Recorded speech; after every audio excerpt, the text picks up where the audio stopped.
السلام علیکم ناظرین، امید کہ آپ سبھی بخیر و عافیت ہوں گے۔ ہم جس کتاب کا مطالعہ کر رہے ہیں امام مہدی کی تلاش میں،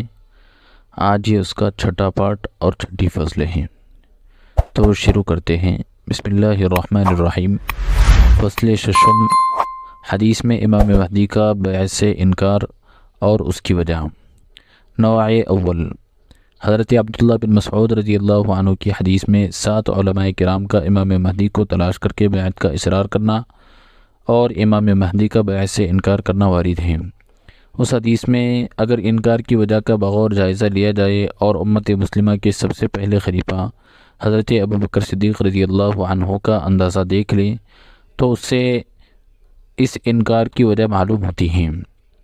حضرت ابوبکر رضی اللہ عنہ نے انصار مدینہ کے سامنے قریش کی امامت کا فیصلہ سنایا اور نبی کریم صلی اللہ علیہ وسلم کا یہ ارشاد بیان فرمایا کہ الائمۃ من قریش، کہ امام قریش میں سے ہوگا،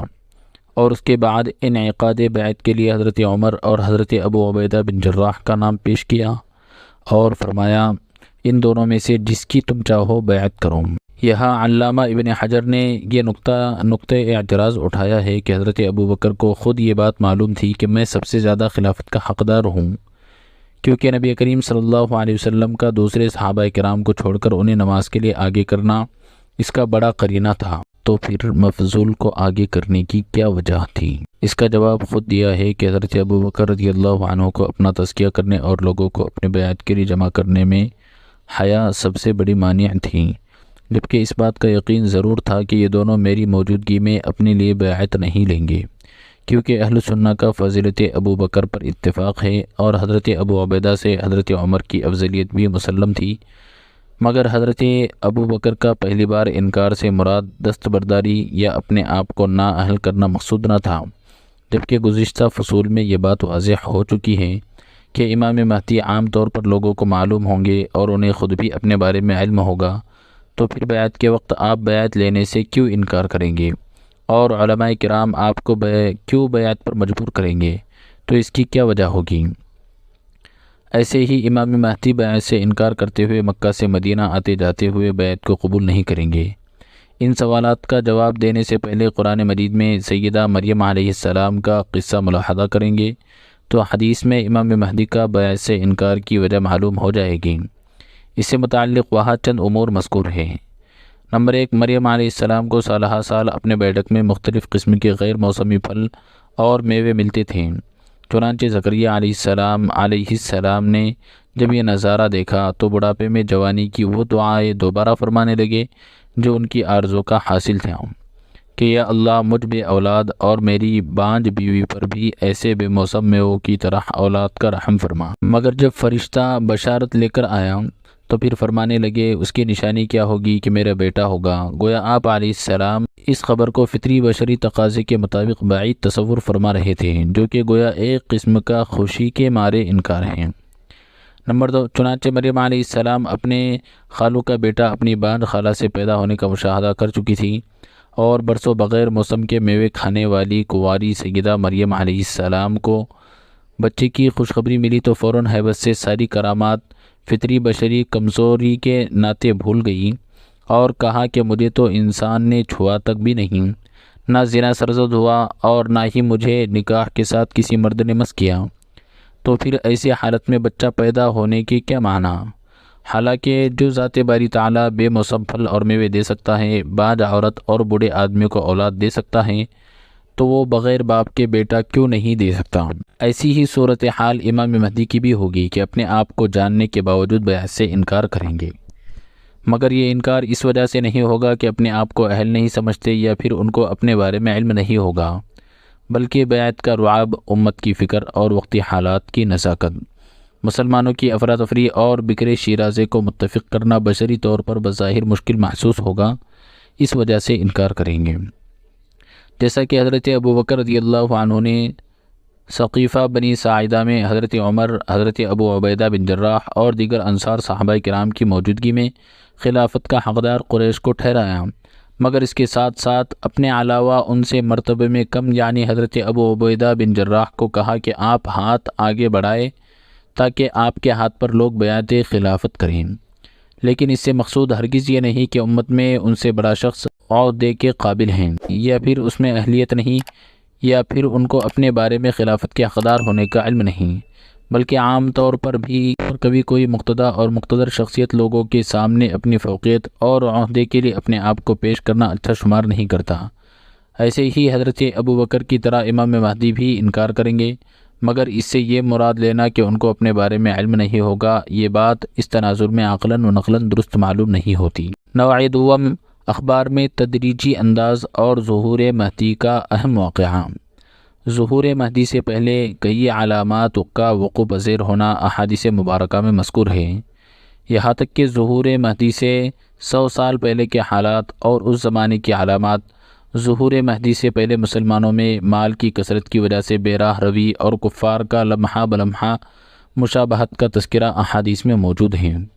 ایسے ہی امام مہدی کے لیے خراسان اور مشرقی ممالک میں بطور تمہید اٹھنے والی تحریکیں اور ان کے خد و خال کی نشاندہی احادیث میں جا بجا ملتی ہیں۔ اسی طرح ظہور مہدی سے پہلے جزیرۃ العرب میں غیر مسلم فوجوں کی آمد، عراق پر اقتصادی پابندیاں اور پھر وہاں کے عوام پر جنگ مسلط کرنا، اس کے بعد شام پر معاشی پابندی اور پھر وہاں پر دنیا بھر کے افواج کا تیل و گیس کے ذخائر پر خونریز جنگ کرنا احادیث مبارکہ میں موجود ہیں، جو موجودہ دور میں لمحہ بلمحہ پورے ہوتے جا رہے ہیں۔ جبکہ جزیرۃ العرب پر مسلط شاہی خاندان کا باہمی مشت گریبانی اور سیاہ جھنڈوں کی آمد ہی ظہور مہدی سے متصل پہلے کے حالات کے طور پر احادیث میں بیان ہوئی ہیں۔ ان تمام حالات کا اگر بغور جائزہ لیا جائے تو معلوم ہوتا ہے کہ جس طرح کسی بڑی خبر کی ذہن سازی کے لیے پہلے سے صاحب بصیرت حضرات کئی مراحل میں اس خبر کو آہستہ آہستہ آگے کیا کرتے ہیں، چنانچہ نبی کریم علیہ السلام کی وفات صحابہ کرام کے لیے سب سے بڑی خبر تھی، جس کے لیے زیادہ ذہن سازی کی ضرورت تھی۔ اس لیے کچھ عرصہ پہلے ارشاد فرمایا کہ ہر سال جبرائیل امین مجھے قرآن مجید ایک بار سنایا کرتے تھے، مگر اس دفعہ 2 بار مجھ سے سنایا گیا۔ مجھے معلوم ہوتا ہے کہ یہ میری دنیا سے رخصت ہونے کی تیاری ہے، اس لیے تقوی اور صبر اختیار کرو۔ اور تمام صحابہ کرام سے حجۃ الوداع کے موقع پر ارشاد فرمایا شاید اس کے بعد میں تم سے آئندہ سال نہ ملوں۔ اسی ذہن سازی کے لیے ایک صحابی حضرت عوف بن مالک سے فرمایا قیامت سے پہلے 6 بڑی علامات ظاہر ہوں گی، جس میں سب سے پہلے میری موت ہوگی۔ ایسے ہی حضرت معاذ بن جبل رضی اللہ عنہ کو یمن رخصت کرتے ہوئے فرمایا اے معاذ،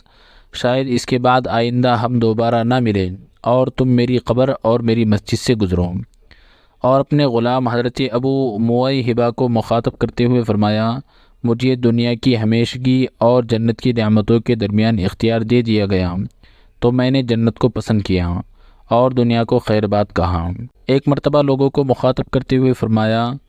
اس بندے کو دنیا کی نعمتوں اور اللہ کے پاس موجود خزانوں میں اختیار دے دیا گیا، تو میں نے اللہ کے پاس جانے کو پسند کیا۔ اس بات کو سنتے ہوئے سیدنا ابو بکر رضی اللہ عنہ رونے لگے اور فرمایا اے حضور، میرے ماں باپ آپ پر قربان ہوں۔ جبکہ قرآن مجید میں کئی بار نبی کریم صلی اللہ علیہ وسلم کا دنیا سے رحلت کے بارے میں ارشاد فرمایا گیا وما محمد الا رسول قد خلت من قبلہ الرسل افإن مات او قتل انقلبتم، اور ایک مقام پر فرمایا وما جعلنا لبشر من قبلک الخلد افإن مت فهم الخالدون، اور ایک مقام پر فرمایا انک میت وانہم میتون۔ مگر ان تمام تیاریوں کے باوجود جب آپ علیہ السلام کی وفات ہوئی تو یہ خبر صحابہ کے لیے زلزلے کی طرح اچانک لگی، جن کو برداشت کرنا ہر کسی کے بس کی بات نہیں تھی۔ کمزور ایمان والے تو مرتد ہوئے، مگر سیدنا عثمان رضی اللہ عنہ مکمل خاموش ہوئے۔ حضرت عمر نے فرمایا کہ اگر کوئی یہ بات زبان پر لائے گا